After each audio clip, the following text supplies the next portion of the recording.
तो common doubt 7 number आया, ये 7 नंबर क्वेश्चन दिख रहा है, इसको ले लेते हैं। कुछ क्या है ये,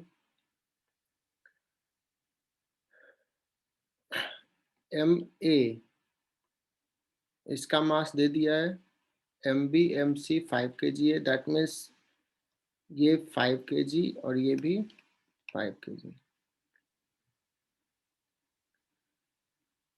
अब ये सिस्टम में देखो क्या होगा बच्चों,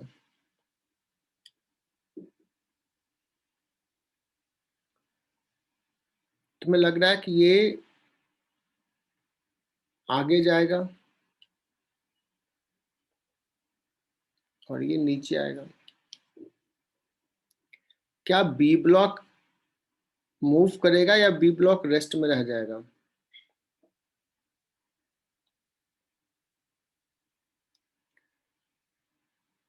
ठीक है ना।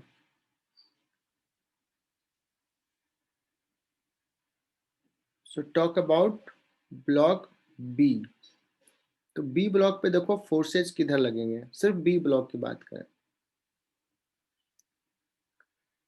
अगर मूव करेगा तो बी ब्लॉक किधर मूव करेगा? तो बी ब्लॉक पे टेंशन देखो इधर, बी ब्लॉक पे टेंशन इधर, बी ब्लॉक पे टेंशन इधर, बी ब्लॉक पे टेंशन इधर, बी ब्लॉक पे टेंशन इधर और इधर।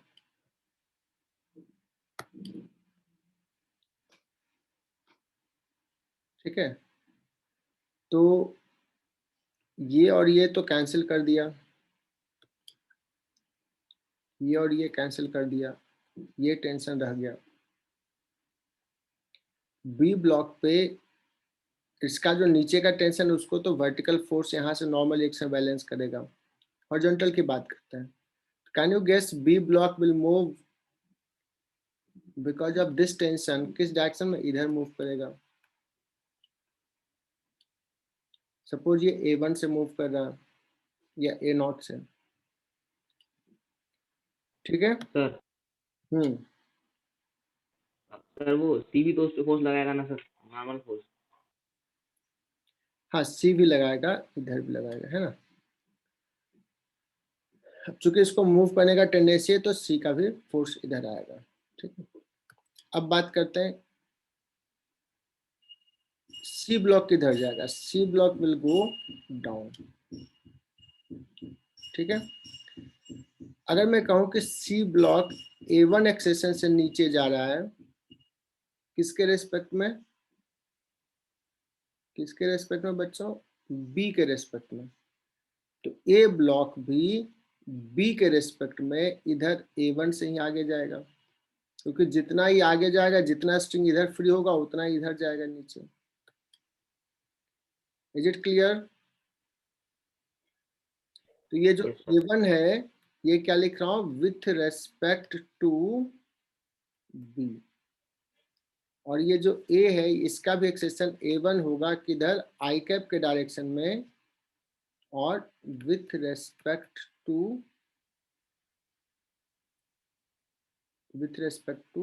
B। क्लियर यहां तक? लेकिन हमें अगर ग्राउंड, चूंकि सूडो फोर्स अभी पढ़ाए नहीं बच्चों,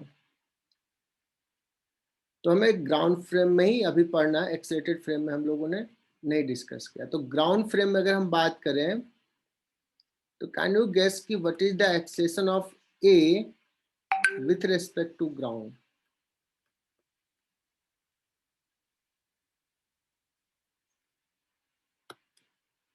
कहोगे सर जीरो होगा। Acceleration of A with respect to B B plus plus acceleration of B acceleration of B with respect to ground. With respect to ground. Acceleration of A with respect to B जो है A1 I cap है, acceleration of B with respect to ground जो है A0 आई cap है। A0 minus आई cap, तो minus यहाँ put कर दिया, A1 माइनस A0 आई कैप। क्लियर यहाँ तक? ठीक है ना। C का एक्सेशन ग्राउंड के रिस्पेक्ट में नीचे और आगे दोनों होगा। इधर कितना होगा? A0 ही होगा जितना B का है। ओके बच्चों, तो मैं A1 का एबीडी लिखता हूँ, A1 का T that is equal to mass of Ma into what is the acceleration A1 minus A0। एक ही इक्वेशन है बच्चों,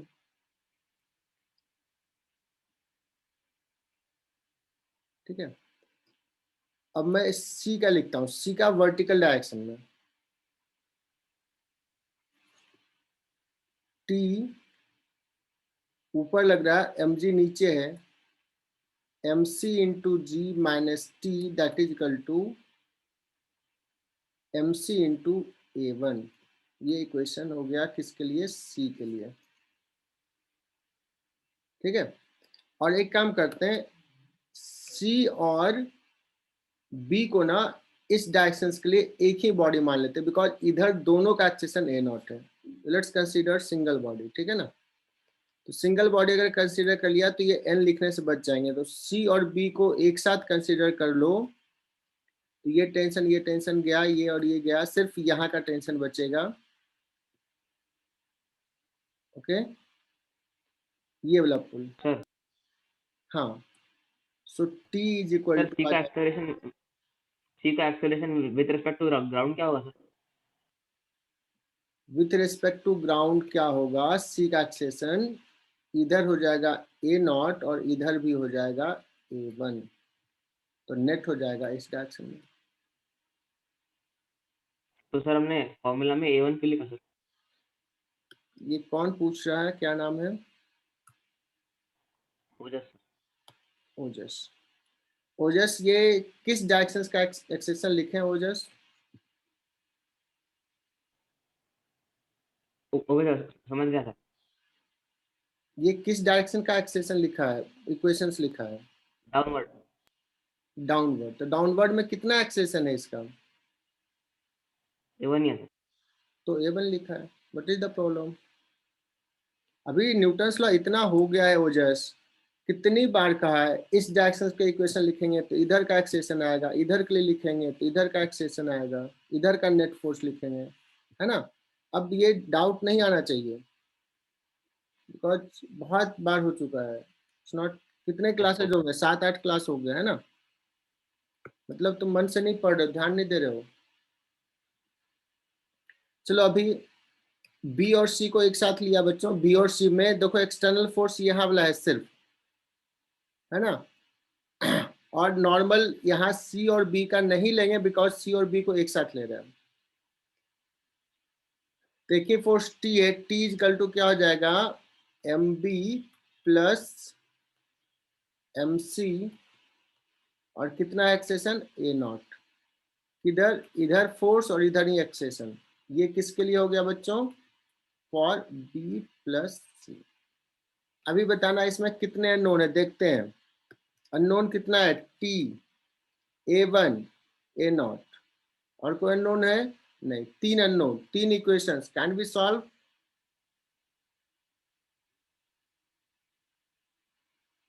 बच्चों ये हो जाएगा, यस या no? Anushka, yes sir. Atharv Yadav, Atharv Yadav कौन से बैच में सर। हो?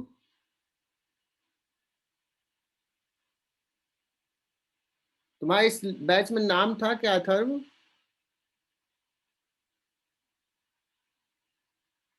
निर्मिति, क्या सर? इस बैच में नाम था ना अथर्व तुम्हारा? तो कुछ सीरियल नंबर दिया था तुझे? नो सर, कुछ याद नहीं सर। तो तुम कौन से बैच में अटेंड कर रहे थे? क्लास किस बैच में अटेंड कर रहे थे पहले?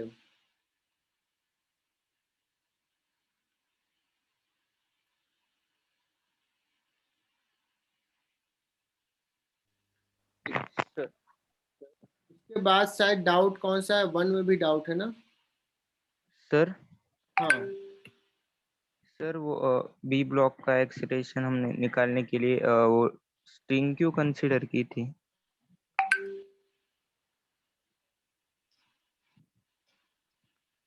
बी ब्लॉक का एक्सेशन निकालने के लिए क्या कंसीडर किया? स्ट्रिंग क्यों कंसिडर की थी? उसमें तो सिर्फ दिखाया कि बी ब्लॉक किधर मूव करेगा, why it will move left और राइट। चलो वन सवाल में वन में देखते हैं बच्चों क्या है।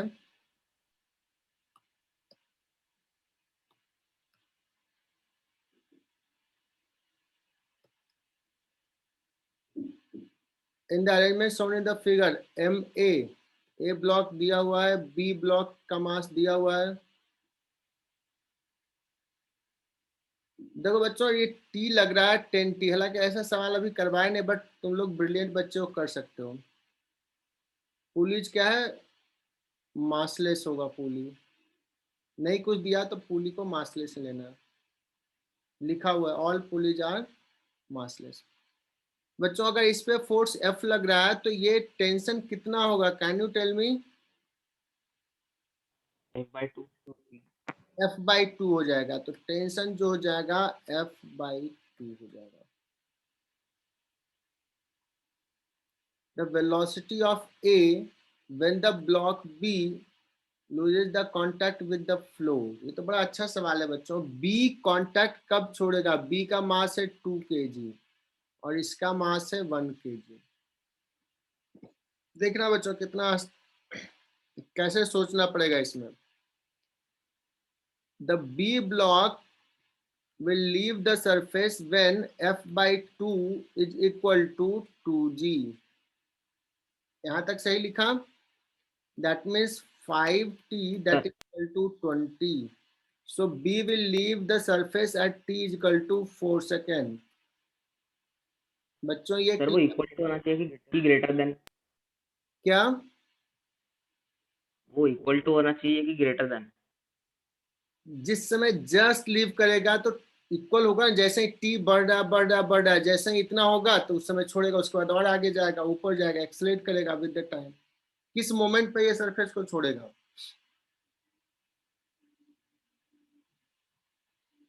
ग्रेटर होगा तो उस समय तो एक्सेलेट कर रहा होगा ना, किस समय सरफेस को छोड़ेगा?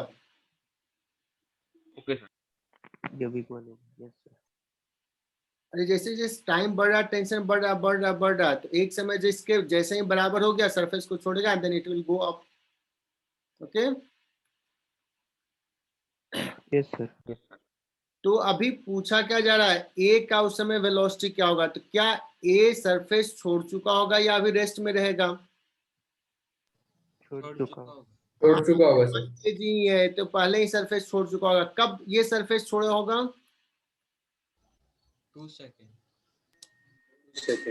ए will T is equal to 2 seconds। Surface at T is equal to 2 second, है ना?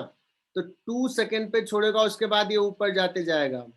What will be the acceleration of the block ए? कहोगे सर इसमें F/2 मतलब 5t का फोर्स ऊपर है, माइनस 2g नीचे है, सॉरी 2g ने 1g, 1g मतलब 10 न्यूटन, 10 न्यूटन नीचे है, divide by mass 1 kg। Can you tell me this is the acceleration? और ये एक्सेलेरेशन कब है Yes, बच्चों? t ग्रेटर देन 2 सेकंड के लिए ना, उसके पहले तो ये रेस्ट में है ना? Yes sir. This is the acceleration. मुझे क्या निकालना है बच्चों? वेलोसिटी। तो dv is equal to a dt। Integrate कर लेंगे, कहां से कहां इंटीग्रेट करेंगे बच्चों? why we will use integration, why not we use v is equal to u plus at? Acceleration variable है सर। एक्सीलरेशन वेरिएबल है, बहुत बढ़िया, किसने जवाब दिया? बहुत ही बढ़िया जवाब दिया।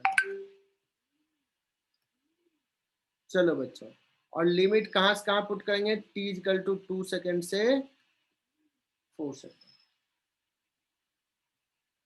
ओके बच्चों, तो 5t माइनस 10 और यहाँ पे dt छूट गया, dt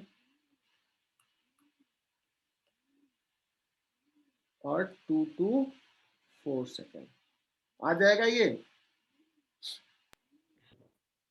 yes sir. 5t² by 2 minus 10t, sorry 10t और 2 to 4। चलो बच्चों, तो आगे बढ़ते हैं। इसमें सॉल्यूशंस भी शायद दिया होगा, है ना? सर हम्म, सर बोलो। सर वो t ग्रेटर देन 2 था, तो हमने 3 से 4 लेना चाहिए था ना सर, फिर एक्सीलरेशन। 2 से ग्रेटर टाइम सिर्फ 3 हो सकता है क्या? No sir. 2.5 second, 2.1 second, yes sir. 2.01 second, 2 second पे छोड़ दिया तो कैसे ही छोड़ा, उसके बाद तो मूव ही कर रहा ना। 3 सेकेंड तक में तो जाके 1 सेकेंड मूव कर चुका है ना? Yes sir. Yes sir. चलो, तो 1 हो गया। Thank you. अनुष्का ने पूछी थी 1, 2 एंड 7। 2 भी देख लेते हैं, 2 में क्या डाउट है।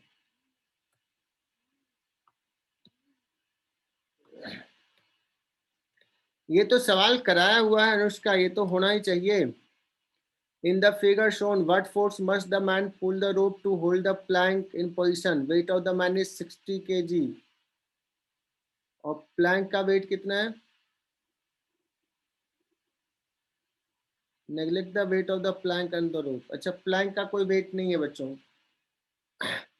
तो ये अगर बच्चों F फोर्स लगा रहा तो यहाँ भी F रहेगा, और यहाँ पे कितना रहेगा? 2F।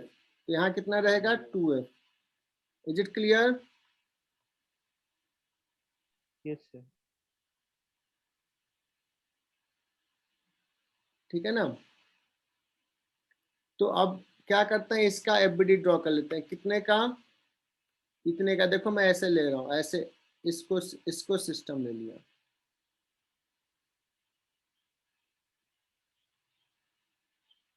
ठीक है ना? तो 2F यहां से, 2F यहां से, और 2F यहाँ, सॉरी F यहां से, F यहां से, कितना हो जाएगा? 4F। लगा 4F, and that is equal to how much? 60. 60G। F is equal to हो जाएगा 150 न्यूटन। है क्या आंसर? 15 kg force. इसको ऐसे भी लिखते हैं, फिर 15 kg फोर्स, kgf।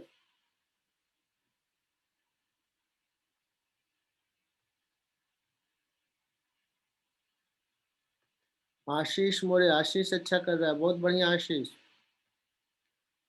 7 हो गया। उसके बाद बच्चों कौन सा सवाल पूछा है? एक सेकंड फिर से मैसेज कर दो। सर 9। स्वानंद पाटिल ने 9 पूछा है, 12 पूछा है, 14 पूछा है, 15 पूछा है। तो आ जाते हैं 9 पे। 9 कहाँ पे है? 8, 9 इसमें से।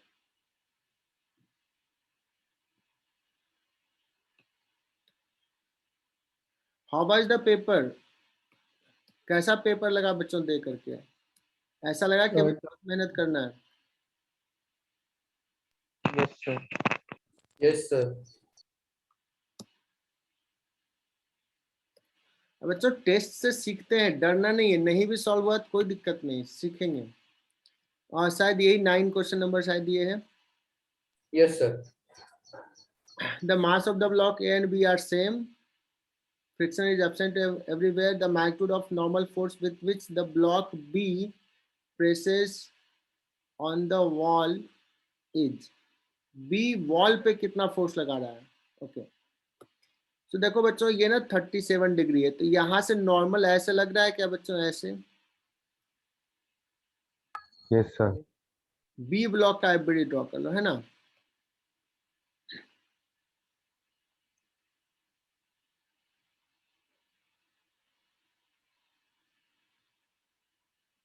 अब देखो यहाँ पे ब्लॉक ए रेस्ट में रहेगा या मूव करेगा?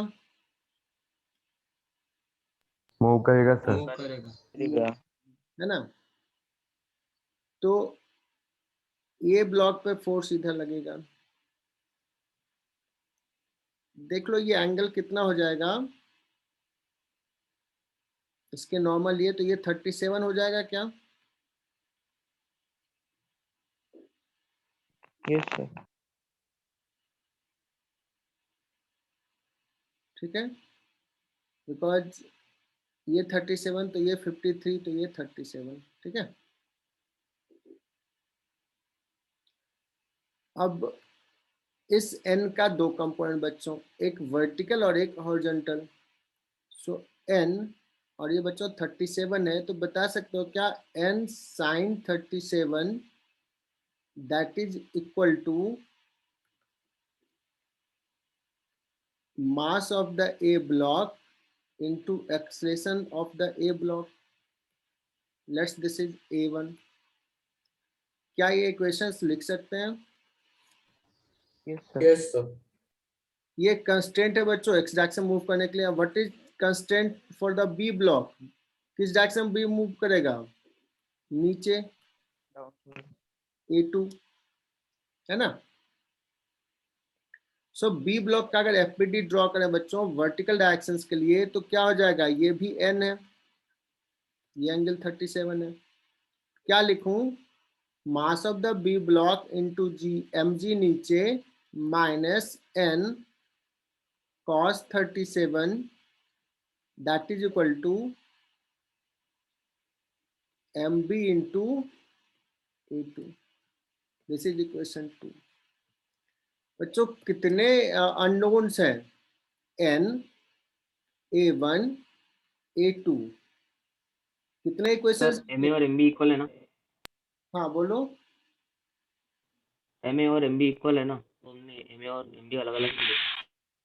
हाँ इक्वल इसमें दिया तो इक्वल कर, मैं तो जनरल क्लिक कर रहा हूँ, मैं तो ओवरऑल समझा रहा हूँ है ना, बाद में वैल्यू पुट कर दोगे इक्वल इक्वल। मतलब मैं अभी समझा रहा हूँ, एग्जाम में तुम लिखते तो एम लिख लेते, मैं भी जनरल लिख रहा हूँ है ना, इसको यूज कर लेना। अभी मैं देख रहा हूँ बच्चों की इक्वेशंस 2 ही आया, जबकि वेरिएबल 3 है। दैट मीन्स एक इक्वेशन और चाहिए। कौन सा इक्वेशन हम मिस कर रहे हैं? कांस्टेंट। कंस्ट्रेंट रिलेशन का इक्वेशन मिस कर रहे हैं बच्चों। आई बात समझ में कि इन दोनों के एक्सेस में कुछ रिलेशन होगा।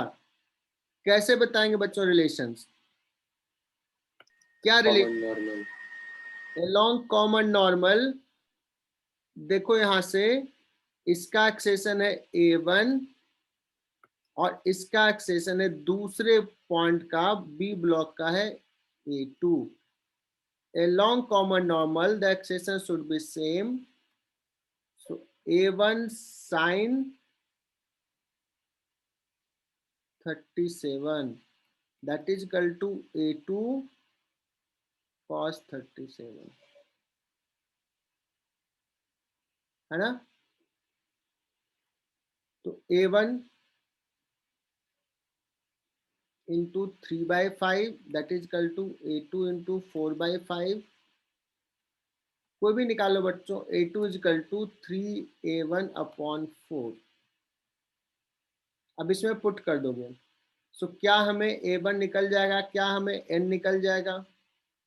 हमें तो इनफैक्ट n ही चाहिए बच्चों, बिकॉज जो सवाल पूछा है वो पूछा है कि n का ये कंपोनेंट क्या है, तो हमारा टारगेट होगा क्या निकालना बच्चों? n sin 37 इस सवाल में पूछा है। स्वानंद पाटिल ये क्लियर हुआ? Yes, sir. आर्य जोशी ये clear? Yes, sir. n sin 37, because n sin 37 को ही ये वॉल्व बैलेंस कर रहा है। A2 को यहाँ पे प्लेस कर दोगे और A1 को ही एलिमिनेट कर दो, डायरेक्टली n निकाल लोगे। अदरवाइज इसमें और भी सवाल पूछे जा सकते हैं, ये किधर कितना से जा रहा है, ये कितना से आ रहा है। Okay, and solutions I think दिया हुआ है, सॉल्यूशंस भी देख के समझ सकते हो। ठीक है, चलो। सो 12th हो गया, 12th के बाद 14 था आई थिंक।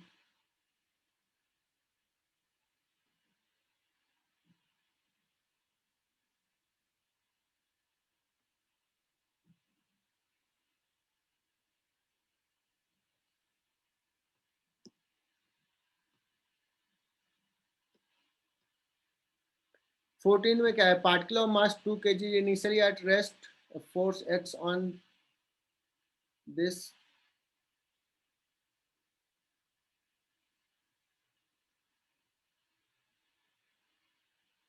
तो बच्चों ये तो हो गया काइनेमेटिक्स वाला सवाल। ये F वर्सेस अगर T दिया है, अगर F बाई मास कर देंगे तो ये A हो जाएगा बच्चों, तो A वर्सेस T ग्राफ जैसा ही होगा, है ना। तो इसका अगर A वर्सेस T होता है तो एरिया अंडर द ग्राफ क्या बताता है हम, A वर्सेस T में किसी को याद है? Change in velocity. हाँ, चेंज इन वेलोसिटी, बहुत ही बढ़िया, एकदम बहुत बढ़िया, जैसा मैंने बोला था वैसे ही बताया, dv equal to a dt होता है ना। तो यहाँ बच्चों एफ डी टी का अंदर का एरिया निकालो और मास से डिवाइड कर दोगे तो आ जाएगा। Okay. Area under the curve निकाल लो। एग्जैक्टली अभी ऐसे भी बताता हूँ बच्चों, एफ इक्वल टू मैंने बोला है, न्यूटन्स ने साहब ने ये कहा था, net force equal to rate of change of momentum. हालांकि मैंने ज्यादा इस पर फोकस नहीं किया था, ये हम लोग बाद में करेंगे, but still dp equal to क्या लिख सकते हैं बच्चों, एफ डी टी। तो ऐसे बता सकते हो एफ डी टी का इंटीग्रेशन जो आता है बच्चों वो क्या होता है, चेंज इन मोमेंटम, मतलब m इंटू मोमेंटम होता है v2 minus v1, that is equal to area under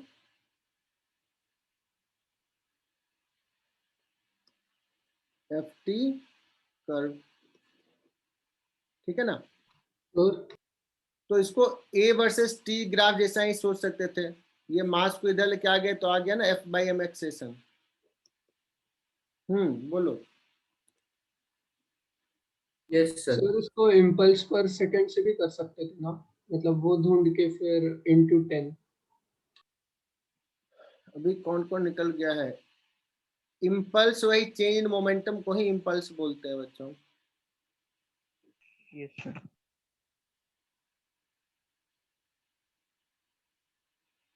अभी 26 25 26 से 3 बच्चे निकल गए, 1 2 3 4 5 6 7 8 9 10 11 12 13 14 14। निर्मिति अभी तक सुन नहीं पाई हो क्या, तुम्हारा सीरियल नंबर 14 है।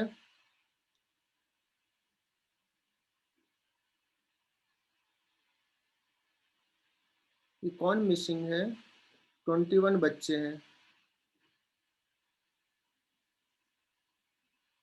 6 मिसिंग है।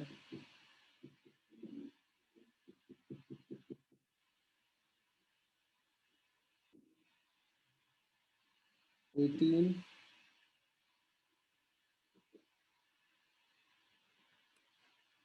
दो बच्चे नहीं। चलो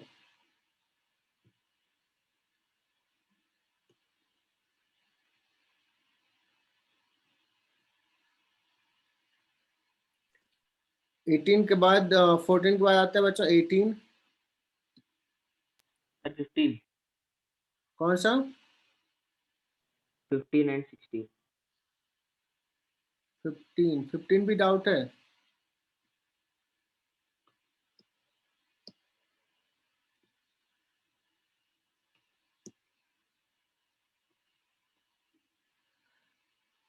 कौशल कितने मार्क्स आए तुम्हारे,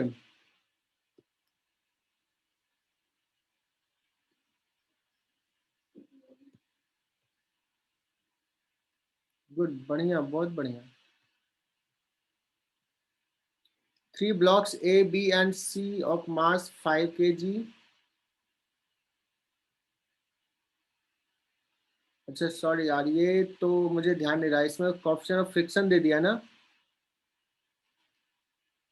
तो फ्रिक्शन तो अभी पढ़ाया नहीं है, मुझे ध्यान नहीं था कि फ्रिक्शन, ये न्यूटन्स लॉ वाले क्वेश्चंस में दे दिया गलती से ना। इसको रहने देते हैं 15 का, फ्रिक्शंस जब पढ़ाएंगे तो कर लेंगे। हालांकि जो कुछ बच्चे को थोड़ा मोड़ा आता है तो यू कैन ट्राई।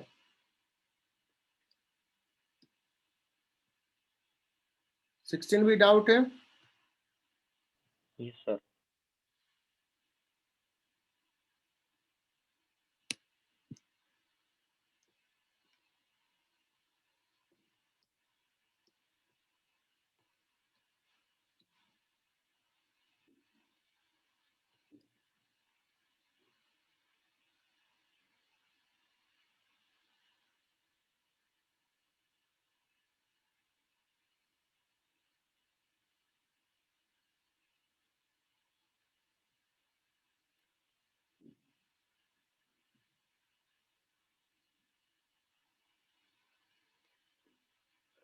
दो ब्लॉक से बच्चों कनेक्टेड है, 22 न्यूटन का फोर्स लगाया बी ब्लॉक पे।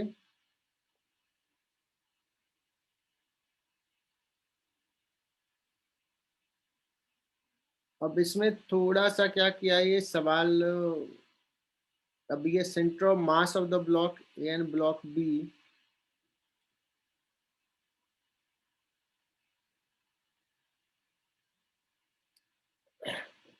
एक्चुअली इसमें सोचो कि ये सब सेंटर ऑफ मास ने, मुझे ब्लॉक्स ए और बी का एक्सेशन निकालना है, ठीक है ना। तो इससे ये सवाल तुम सॉल्व नहीं कर पाओगे, ये सिलेबस से बाहर हो गया, बट स्टिल ए और बी का एक्सेशन अगर निकालना है तो यू कैन फाइंड इट, चलेगा ये। सर वो आ गया, पर सेंटर ऑफ मास का निकालते कैसे सर? सेंटर ऑफ मास दूसरा चैप्टर है, सिंपल से, अगर वो जस्ट फॉर्मूला जान जाओगे तो कर लोगे। Okay sir. Sir sir smooth surface और फ्रिक्शन लेस सेम होता है सर? हाँ और सर फिर वो फोर्सेस उनके जो एक्ट होते हैं ऑब्जेक्ट पर, वो मतलब निग्लेक्ट करने पड़ते हैं उसी समय, या कोई फिर वो भी अलग होता है कुछ? फ्रिक्शन लेस है मतलब फ्रिक्शन का फोर्स नहीं लगेगा, बस आगे का चैप्टर है जिसमें फ्रिक्शंस पढ़ाया जाएगा, तो वहाँ पे फ्रिक्शन का ऑप्शन ऑफ फ्रिक्शन दिया जाएगा, तो उसके फोर्स लगाने होंगे। यस सर, तुम्हारा डाउट थैंक समझा। You sir. A yes sir. particle moves in xy plane, force F such that linear momentum at t, ऐसा है बच्चों। तो एक्चुअली देखो, फोर्स इतना मैंने बताया था बच्चों कि फोर्स होता है dp बाई dt, है ना। तो p कितना दिया है? p दिया है बच्चों 2 cos t i cap plus 2 sin t j cap, कह सकते हैं इतना। और फोर्स हो जाएगा dp बाई dt, ठीक है ना। तो डिफ्रेंशिएट कर लो, cos t का हो जाएगा बच्चों sin t minus sine T I cap plus 2 sin t का हो जाएगा cos t j कैप, ये हो गया f, ये हो गया p। अब दोनों के बीच में अगर एंगल निकालना है तो क्या करेंगे? दो वेक्टर के बीच में एंगल निकालना होता है, dot product f dot p, ये देखोगे तो ये 0 हो जाएगा, that means the two are at 90 डिग्री। क्लियर ये 18 सवाल? यस। चलो तो सारे हो गए सवाल, नेक्स्ट हम लोग थ्योरी पर मूव करें। Yes sir.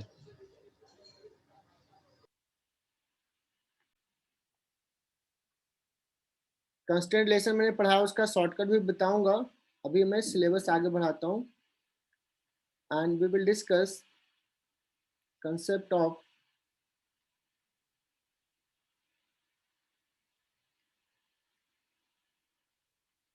pseudo force।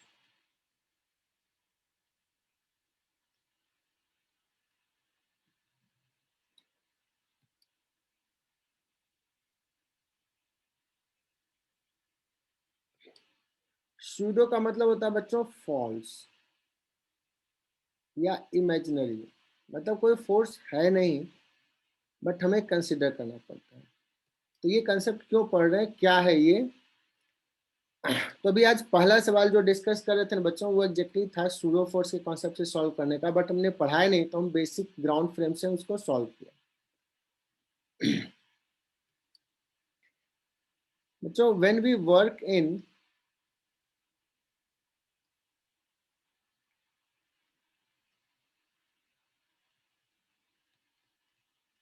in some non-inertial frame,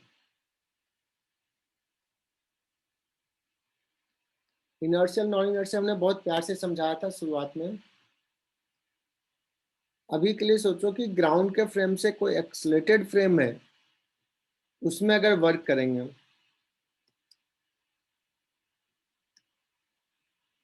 तो क्या न्यूटन्स लॉ हम लिख सकते हैं बच्चों? Newton's law will not be valid। अब न्यूटन्स लॉ वैलिड नहीं है बच्चों, तो कैसे सॉल्व करेंगे?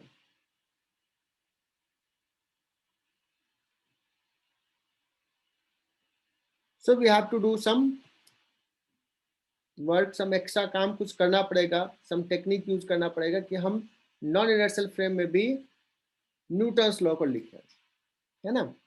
तो उसको लिखने के लिए हमें एक कंसेप्ट यूज करना पड़ता है सूडो फोर्स। अब कहोगे सर नॉन इनर्शियल फ्रेम में क्यों वर्क करना पड़ता है? तो जैसे कभी सपोज कि एक ऐसा ब्लॉक है, समझाता हूं मैं,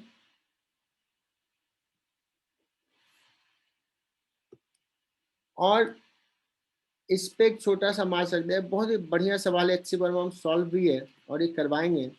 देखने से तो लगता है कि कितना छोटा है, बट बहुत बढ़िया सवाल है बच्चों। इसको छोड़ दिया गया, मैं पूछूं कि बताओ स्मॉल एम का एक्सेशन क्या है, कैपिटल एम का एक्सेशन क्या है? स्मूथ सरफेस है बच्चों। अगर स्मॉल एम के मोशंस को देखा जाए तो कैपिटल एम एग्जैक्टली देखोगे it will move in this direction, और स्मॉल एम का मोशन ग्राउंड के फ्रेम में कॉम्प्लिकेटेड होगा। बट किसी को मैं बैठा दूं कि यहां से बैठ के देखो, तो ही विल से दैट कि सर ये तो इधर मूव करेगा। सो स्मॉल एम का मोशन से स्टडी करना ग्राउंड फ्रेम से ज्यादा इजी होगा कैपिटल एम के फ्रेम में, बिकॉज हमें पता है इधर एक्सिट करना है। So we prefer to study motion of a small m with respect to capital M, है ना। और कैपिटल एम एक्सलेटेड है, तो ये नॉन इनर्शियल फ्रेम है। नॉन इनर्शियल फ्रेम में कैसे वर्क करेंगे बच्चों, तो इसी के लिए ये कंसेप्ट पढ़ रहे हैं। यहाँ तक क्लियर? Yes sir. ठीक है, बहुत ही छोटा सा कंसेप्ट है बच्चों, एकदम समझना। अभी हम लोग दिखा रहा हूँ, दो फ्रेम दिखा रहा हूँ। एक फ्रेम है एस, जैसे कैपिटल एम का फ्रेम है, सॉरी ग्राउंड फ्रेम है, और एक सपोज है एस डैश, और एक कोई पार्टिकल का मोशंस को स्टडी कर रहा है। तो इसके फ्रेम में ऐसा हम लोगों ने लिखा था,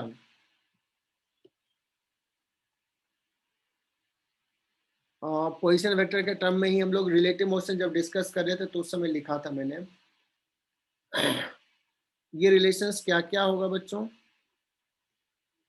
इसको लिख लेता हूं, position vector of the mass with respect to O, ये हो गया बच्चों position vector of the mass with respect to O dash, या M with respect to S frame बोल देता हूँ यहाँ पे, ओ एस फ्रेम, इसको लिख देता हूँ एस डैश फ्रेम, और ये हो गया position vector of S dash with respect to S. तो ये सब रिलेशंस पता है कैसे रिलेटेड है?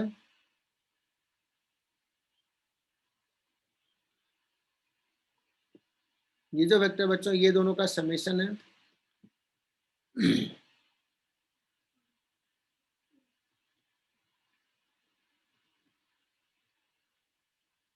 ठीक है ना, ये रिलेशन पता है।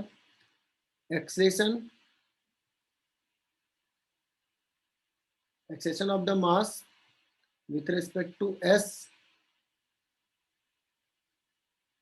ये मास की जगह ए लिख दूं क्या? चलो एनीवे,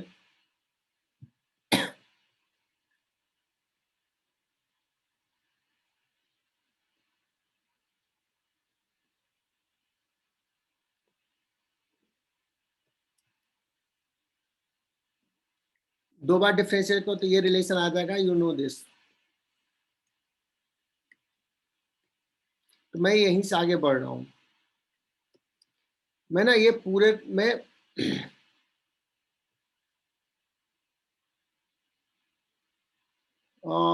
दोनों तरफ मास मल्टीप्लाई कर देते हो, तो mass of acceleration of the block, m के जगह या तो मैं b लिख दूं, लेता हूं बच्चों, तुम लोग ना b लिख लो तो ज्यादा अच्छा लगेगा, b फॉर ब्लॉक, ठीक है ना। इसका मास है मैं ब्लॉक, तो मास of the block into acceleration of block with respect to s, that is equal to mass into acceleration of the block with respect to s dash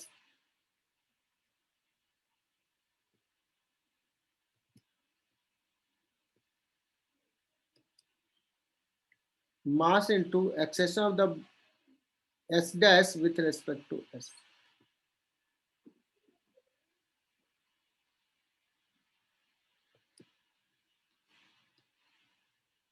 लिख लिया यहां तक।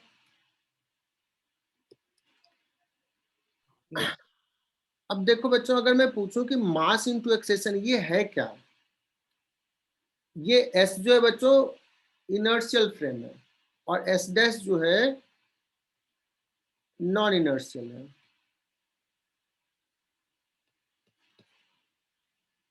तो मुझे पता है मास इंटू एक्सेशन होता है बच्चों net force on the body, F net,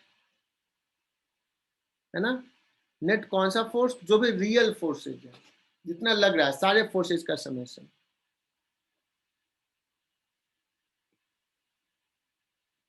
इसको क्या कहेंगे,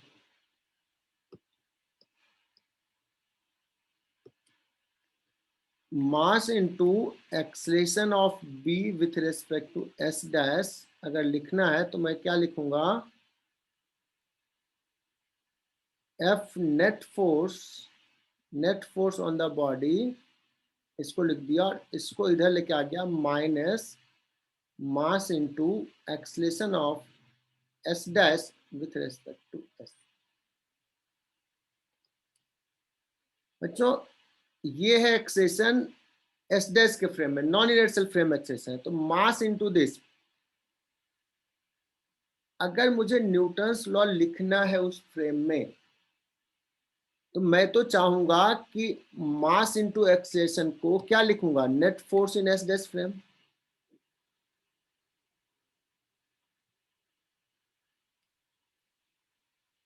तो net force equal to mass into acceleration, यही तो न्यूटन्स लॉ है, लेकिन ये तो वैलिड नहीं है नॉन इनर्शियल में, लेकिन लिखना होता तो हम यही लिखते। तो ये देखो क्या है, F net resultant force S dash frame में, अगर हमें मास इंटू एक्सेलेरेशन को नेट फोर्स लिखना है, तो नेट फोर्स लिखने के लिए हमें क्या करना पड़ेगा बच्चों, ऑल रियल फोर्सेज प्लस ये वाला एक और टर्म आ रहा है,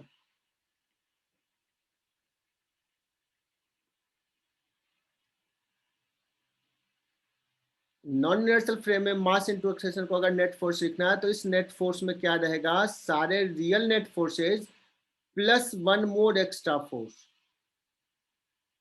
ये अपीयर हो रहा है। इसी को बच्चों बोलते हैं स्यूडो फोर्स।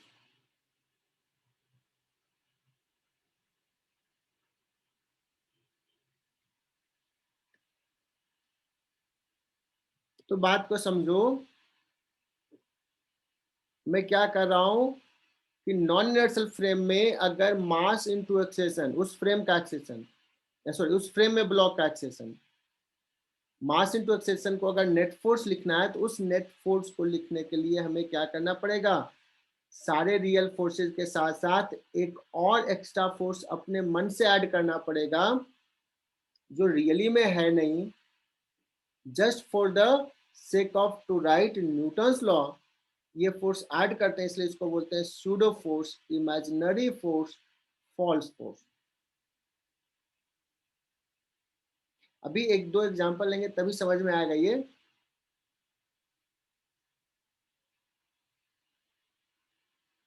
बच्चों जब हम नॉन इनर्शियल फ्रेम में वर्क करेंगे और नॉन इनर्शियल फ्रेम में न्यूटन्स लॉ लिखना है तो हमें क्या करना पड़ेगा, ब्लॉक के एफबीडी में जितने रियल फोर्सेज वो तो दिखाएंगे ही दिखाएंगे, एक और फोर्स इतना दिखाएंगे। ये है कितना, मास ऑफ द ब्लॉक, और क्या है, एक्सेशन ऑफ द फ्रेम ए, और उसका माइनस साइन, इतना फोर्स ऐड कर देंगे बच्चों। जिधर एक्सेशन है उसके अपोजिट डायरेक्शन में फोर्स ऐड कर देंगे, इसी को बोलते हैं बच्चों सूडो फोर्स। कुछ क्लियर हुआ? 5-10% एग्जाम्पल में क्लियर हो जाएगा।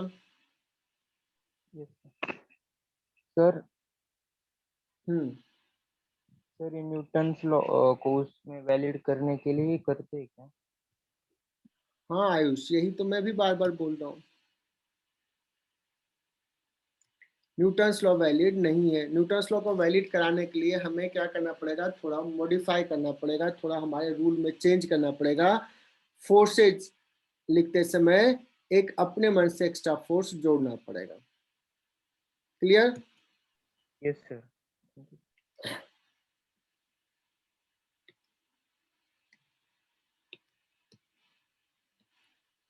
तो जैसे बच्चों अगर मैं बात करूं,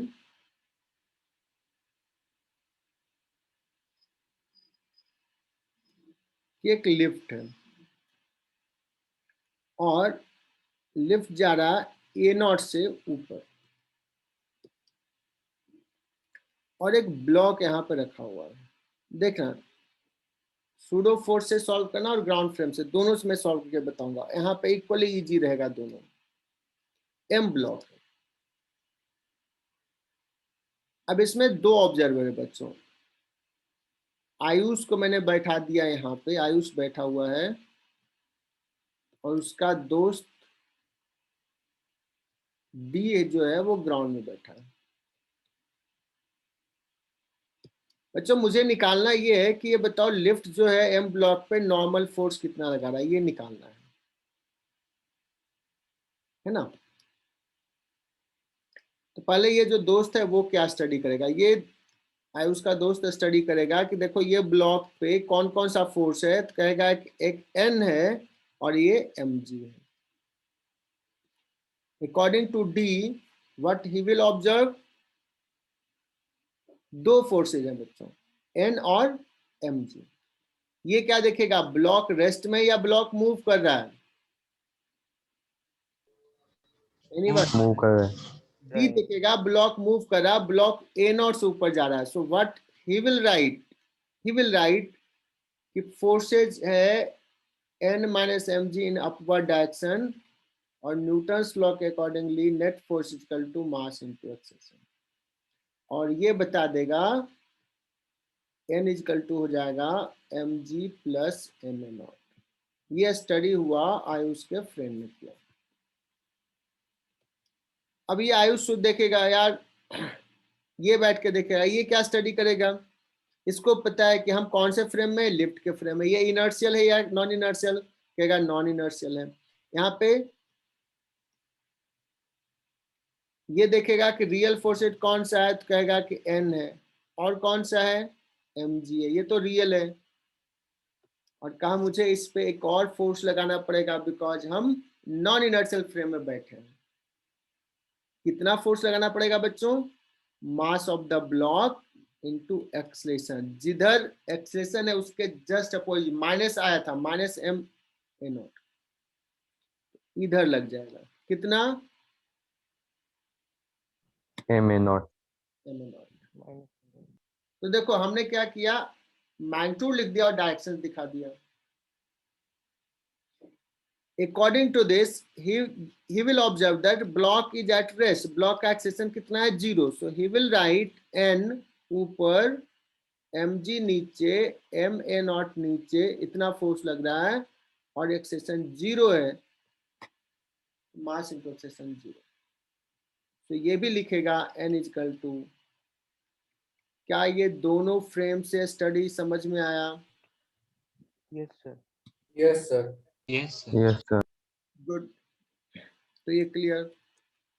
तो सूडो फोर्स बच्चों यहाँ पे ग्राउंड फ्रेम से करो या सूडो फोर्स से करो, उतना ही आसान है, दोनों आसान है, लेकिन कभी कभी सूडो फोर्स से करना आसान होता है, ग्राउंड फ्रेम से करना थोड़ा मुश्किल होता है। मैं दूसरे पेज पे जाता हूँ।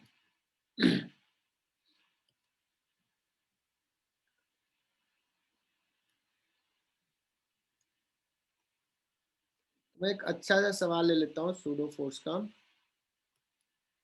टाइम कितना हो गया, टाइम होने वाला है क्या? 20 मिनट है सर।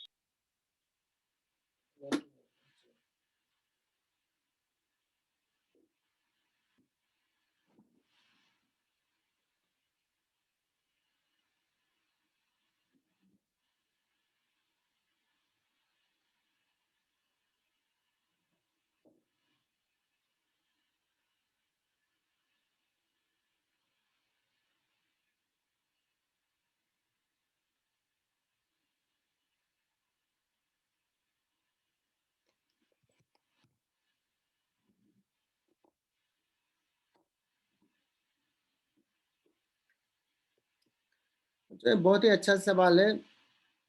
एक ब्लॉक है कैपिटल एम का और एक ब्लॉक है स्मॉल एम का।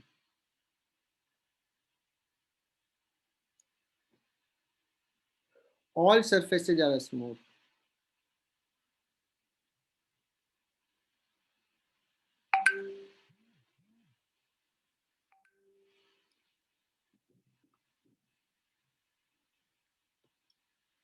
पूछेगा find acceleration of capital M, ठीक है ना? तो देख करके लगता है कि बहुत ही आसान है, बहुत ही बढ़िया सवाल है। मान लो ये कैपिटल एम जो है ना वो इधर जा रहा है ए नॉट से। जब ये इधर जा रहा है बच्चों, और स्मॉल एम क्या होगा, नीचे भी स्लाइड करेगा और कैपिटल एम के कारण इधर भी जाएगा। तो ग्राउंड के फ्रेम में इसका मोशंस देखना मुश्किल है, बट इसके फ्रेम में मैं बता सकता हूं कि ये तो इधर ही जाएगा। लेट्स ये जा रहा है A1 से। और सवाल भी पूछा जाता है कि find acceleration of small M with respect to capital M, या कभी रहेगा कि यहाँ टॉप पोजिशंस पे छोड़ दिया when it will reach to the ground. That means हमें क्या पता है कि कैपिटल एम के रेस्पेक्ट में ये इतना डिस्टेंस चला है। So it will be advisable कि study motion of small m with respect to capital M. So A1 माना है क्या, किसके रेस्पेक्ट में?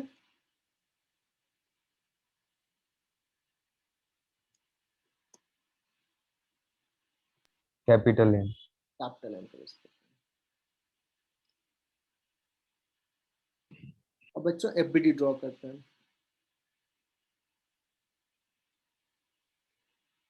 तो स्मॉल m का FBD ड्रॉ करते हैं बच्चों। कौन कौन सा फोर्स है स्मॉल m पे, देखना। स्मॉल m पे फोर्स है, ये एंगल दिया हुआ है थीटा mg। स्मॉल m पे फोर्स है n।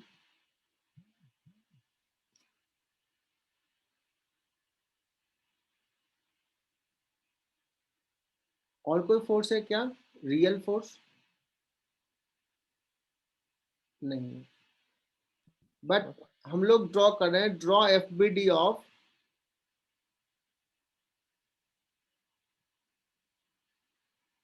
m with respect to capital M. Capital M is accelerated. Capital M का एक्सेशन A नॉट है बच्चों। तो इस पे सूडो फोर्स किधर लूं, किधर, किस डायरेक्शन लगाऊं, लेफ्ट या राइट? लेफ्ट। Left sir. किधर लगाऊं? Right sir. Right right. Left में लगी। जिधर एक्सेलेरेशन होता है उसके अपोजिट डायरेक्शन ना, minus m yes sir. Plus with respect to s था ना।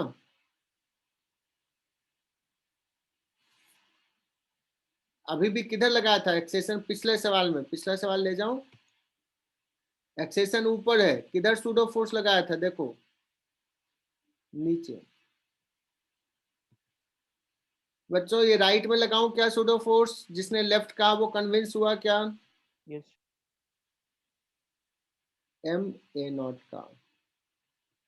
मास into acceleration of the frame, जो डायरेक्शन में एक्सेशन है फ्रेम का उसके जस्ट अपोजिट।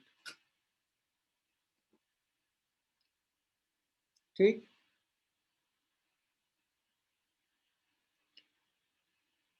ये तीन फोर्सेज हैं, ये किसके फ्रेम में ड्रॉ किए, कैपिटल एफ के फ्रेम में। और हमें क्या दिख रहा है बच्चों, ये दिख रहा है कि ये इधर जा रहा है, इधर जा रहा है। तो क्या इक्वेशंस लिखेंगे, for down the incline we will write equation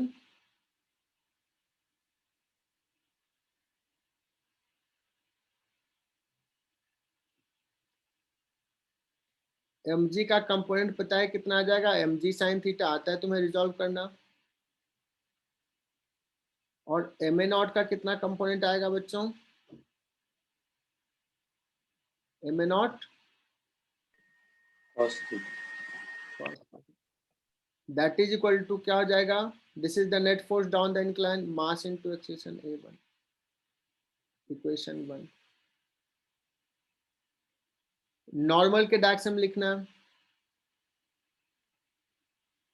along normal. क्या इक्वेशंस लिखेंगे, आयुष शिरोड़े बताएगा। Ayush, what will be the equation? Yes, sir. mg L n minus mg plus ma naught sine theta minus mg cos theta cos theta. Equal to 0। सही लिखा, Yes, sir. Equation 2। और अब हम capital M की बात करें तो कैपिटल एम का तो मोशन ग्राउंड के फ्रेम में स्टडी करते हैं। Draw FBD of capital M. Capital M पे कौन कौन सा फोर्स लग रहा है बच्चों, एक नीचे लग रहा होगा एम जी का, एक इधर लग रहा होगा और एक नॉर्मल इधर लग रहा है, नॉर्मल इधर एन, है ना। हम सिर्फ अभी हॉरिजॉन्टल डायरेक्शंस की बात करें तो हॉरिजॉन्टल डायरेक्शंस के लिए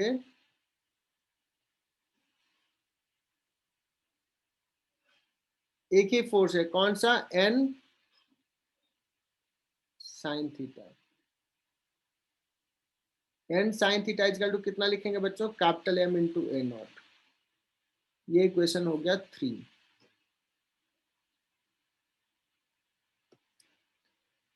बच्चों यहां तक क्लियर? अगर मुझे सिर्फ ए नॉट निकालना है बच्चों तो इनफैक्ट 2 और 3 को देख लो, तो 2 और 3 में एक अननोन है एन, एक अननोन है A naught, you can find this, तो इससे निकल जाएगा। ऐसे ओवरऑल देखो तो 3 अननोन a1 ए नॉट और n, 3 equations, can you find this? ये HC वर्मा में सॉल्व एग्जांपल में है, ठीक है। तो ये कर लोगे, इसको कंप्लीट कर लोगे। तो थोड़ा सा स्पेस छोड़ो, ये तीनों लिखना, ए नॉट a1 निकालना है। सर हाँ बोलो, सर आप इक्वेशन 2 एक बार फिर समझा सकते हो? कौन सा इक्वेशन नहीं समझ में आया ओजस, तुम मन से नहीं पढ़ रहा है मुझे। इक्वेशन 2 इक्वेशन 2, इक्वेशन 2 किस डायरेक्शंस के लिए लिखा है, along the normal. Along the normal. तो कौन कौन सा फोर्स है अलोंग द नॉर्मल, मैं नहीं बता रहा, ठीक है ना। एन हाँ एन, और कौन सा है, N mg sin theta, mg cos theta, और mg cos थीटा, और ma sin थीटा। तो अब क्या दिक्कत है इसमें, एन किधर है, ऊपर है एन दिख रहा है, हाँ सर सॉरी सर, मैंने ma cos थीटा लेफ्ट में लिखा था सर, सॉरी सर। एन दिख रहा है इधर, एन एम ए नॉट, ये एंगल थीटा इधर एम ए नॉट, ये थीटा तो M A naught sine theta, तो ये तुम्हें दिखा, एम जी इधर है तो इधर हो गया।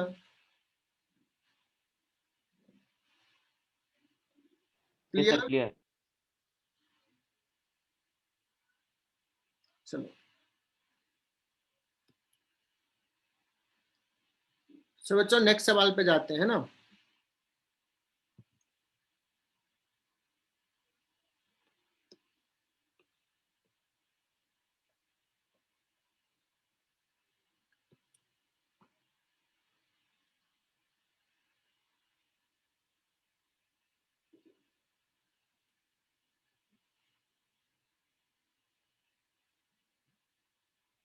बच्चों सपोज एक रेक्टेंगल है, रेक्टेंगुलर प्लेट है, और उसमें ना एक ग्रूव बना हुआ है, ग्रूव।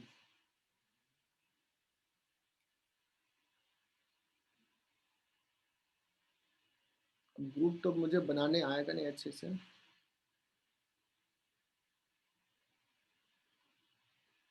मतलब गड्ढा किया हुआ है ना, और उसमें क्या किया बच्चों, एक ब्लॉक को रख दिया इसमें, और ग्रूव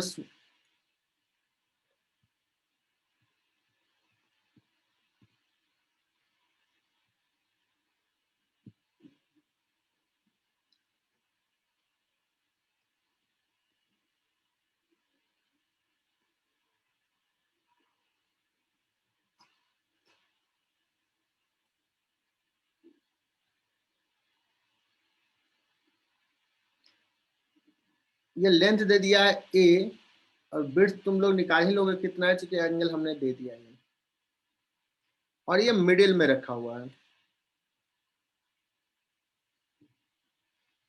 और बच्चों इसमें कह रहा है ये कि इसको सपोज एक कांस्टेंट एक्सेशन ए नॉट इधर दे दिया है।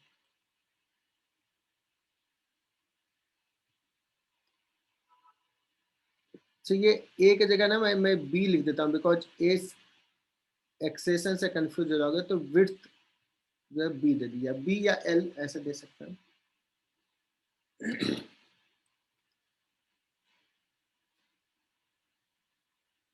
Constant acceleration of the table, ये हॉरिजॉन्टल टेबल है जिसमें एक ग्रुप बना हुआ और एक ब्लॉक रखा हुआ, स्मूथ ग्रुप है, मतलब फ्रिक्शन नहीं है। बच्चों बताना कि क्या अगर इसको एक्सेशन दिया इधर, तो क्या ये जो ब्लॉक है वो रेस्ट में रह जाएगा यहीं पे, या ये भी कुछ मूव करेगा? मूव करेगा सर। मूव करें। बच्चों ये पूछेगा कि मान लो ये एंड ए और ये एंड बी दे दिया है ये, तो ये कौन से एंड से बाहर निकलेगा और कितने टाइम में बाहर निकलेगा अगर ये t = 0, तो ऐसा सिचुएशन। ठीक है, तो मैं एक काम करता हूं, मैं फिर से आयुष को ही बुलाता हूं यार कि तू बैठ जा यहाँ पे, और ये बैठ करके क्या देखेगा। अब देखो ये हॉरिजॉन्टल प्लेन में है, तो डायग्राम थोड़ा 3D जैसा है। देखो मैं ऐसे समझाता हूँ, mg नीचे लगेगा बच्चों, n ऊपर लगेगा, और ग्रूव के वॉल में है ये। तो n और mg अभी मैं नहीं लिख रहा हूं, वर्टिकल प्लेन में है। इस पे एक सूडो फोर्स लगेगा बच्चों, इसके फ्रेम में। सूडो फोर्स किधर लगेगा देखना, इधर लेफ्ट या राइट?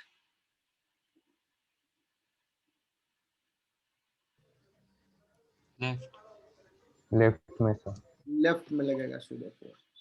अब एज ए रिजल्ट बच्चों ये चाहेगा कि इधर जाए, बट ये ग्रूव का जो वॉल है वो गड्ढे में रखा हुआ है, तो वॉल जाने नहीं देगा। तो वॉल कहेगा यार, ये कहेगा मैं इधर जाना है, तो इधर जाने देगा क्या? इस डायरेक्शन में एक्सेशन क्या होगा? 0 हो जाएगा, नहीं जाने देगा। इसके पास सिर्फ ऑप्शंस किधर है मूव करने का? Along this direction.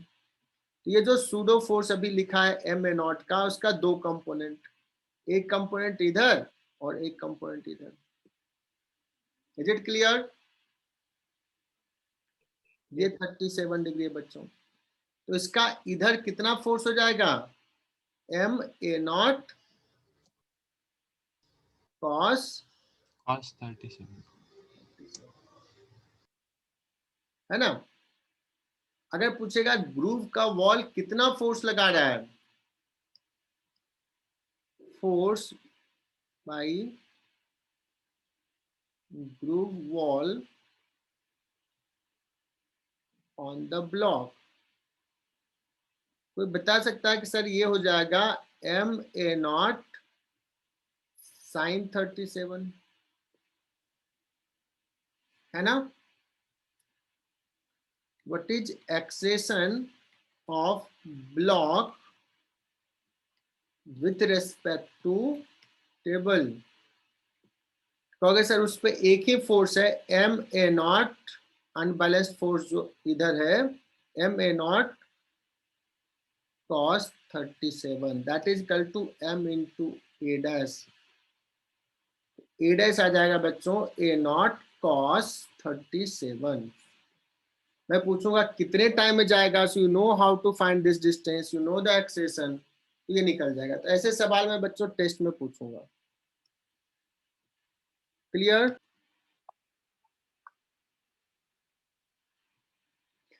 Three identical rigid cylinder A, B and C are in equilibrium on a smooth inclined surface. देखो बच्चों ये तीनों टच कर रहा है ना, तो तीनों के सेंटर्स को मिला दो. रेडियस आ रहे बच्चों, तो ये 2r ये 2r, इक्विलैटरल ट्रायंगल बनेगा. Yes sir. ये 60 डिग्री एंगल होगा. सो सी पे जो नॉर्मल फोर्स लगाएगा बच्चों ए, इस नॉर्मल फोर्स का वर्टिकल कंपोनेंट, इस नॉर्मल फोर्स का वर्टिकल कंपोनेंट किसको बैलेंस करेगा? सी के वेट को. तो नॉर्मल कंपोनेंट हो जाएगा बच्चों n sin 60, 2n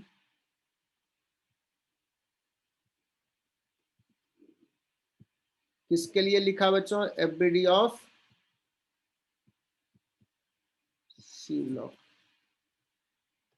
ये समझ में आ गया? Yes sir. अब ए ब्लॉक की बात करते हैं.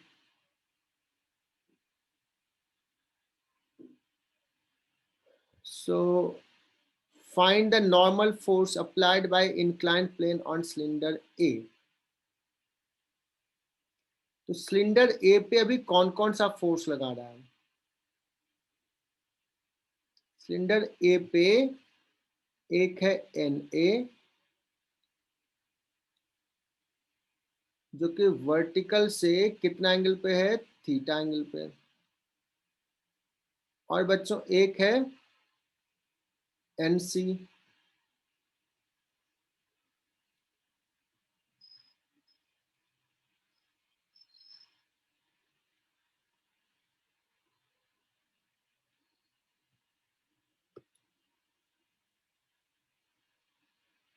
एन सी जो कि अभी निकाल चुके हैं, कितना है? यहां से निकल जाएगा एन सी, ये सी लिख देता हूं, है ना? एम जी बाई √3 है, कितना है? √3/2.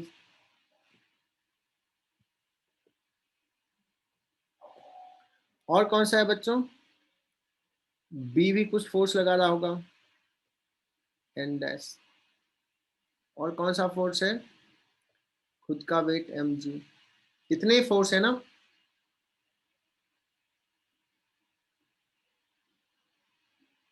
बच्चों यहां तक क्लियर?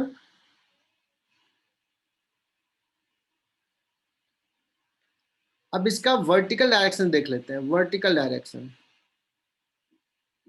वर्टिकल डायरेक्शन में कौन कौन सा है? तो एन डैश लिखने से बच जाएंगे. एन डैश भी अननोन है, एन सी नोन है. तो अगर मैं बात करूं हॉरिजॉन्टल डायरेक्शन से बच्चों, ये जो एंगल आया था ये था 60 डिग्री,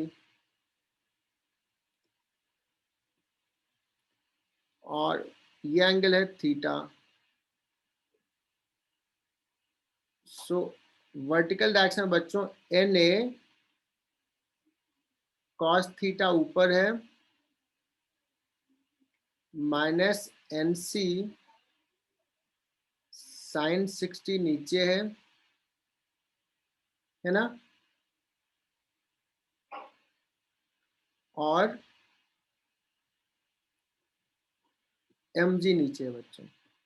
लेकिन एक्चुअली मुझे अगर एन ए निकालना है तो हम सिस्टम ले लें. मुझे नहीं पता था कि क्या निकालना है, तो मैंने इसको ले लिया. एनीवे यही लिखेंगे ना, that is equal to 0। Yes. So यहां से क्या आ जाएगा, NA cos theta that is equal to ये mg और NC sin 60 कितना mg/2 डायरेक्टली आ जाएगा, तो जाएगा 3mg/2। लेकिन बच्चों अगर मुझे सिर्फ Na निकालना था तो हम क्या करते हैं, इस तीनों को सिस्टम ले लेते हैं, तो ये लिखने की जरूरत नहीं है ना। तीनों को सिस्टम ले लेते हैं तो यहाँ से Na का वर्टिकल कंपोनेंट, यहाँ से Nb का वर्टिकल, दोनों आइडेंटिकल होगा और that is equal to 3mg। So directly लिखेंगे 2 Na cos theta that is equal to 3mg. Is it clear? Yes, sir. लेकिन इसके बाद कुछ सवाल ये है वो ज्यादा अच्छा, in the ever problem find normal force applied by cylinder A on B, ये वाला फोर्स लिखना है बच्चों, ये वाला।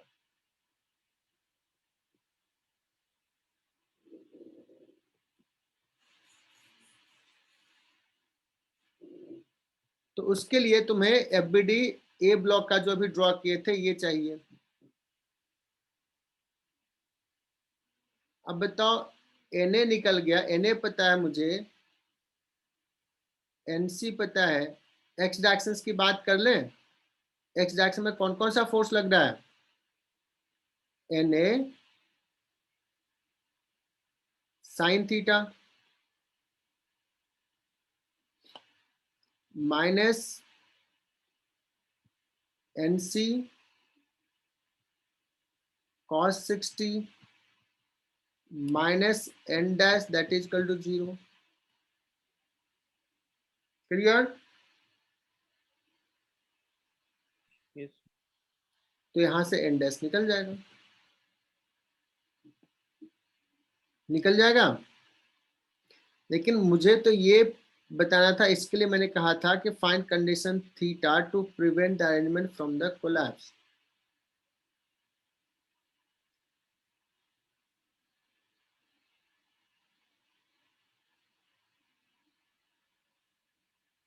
बच्चों ये जब तक n है दोनों के बीच में तब तक टच में है, और धीरे धीरे n घटते घटते घटते 0 हो जाएगा। जैसे 0 होगा तो फिर ये इधर जाना चाहेगा और ये इधर जाना चाहेगा और ये नीचे आ जाएगा, तो यहाँ का n चला जाए 0, तो जो भी एक्सप्रेशन आया that should be equal to 0, तो वो सॉल्व हो जाएगा। बच्चों बात समझ में आई या नहीं?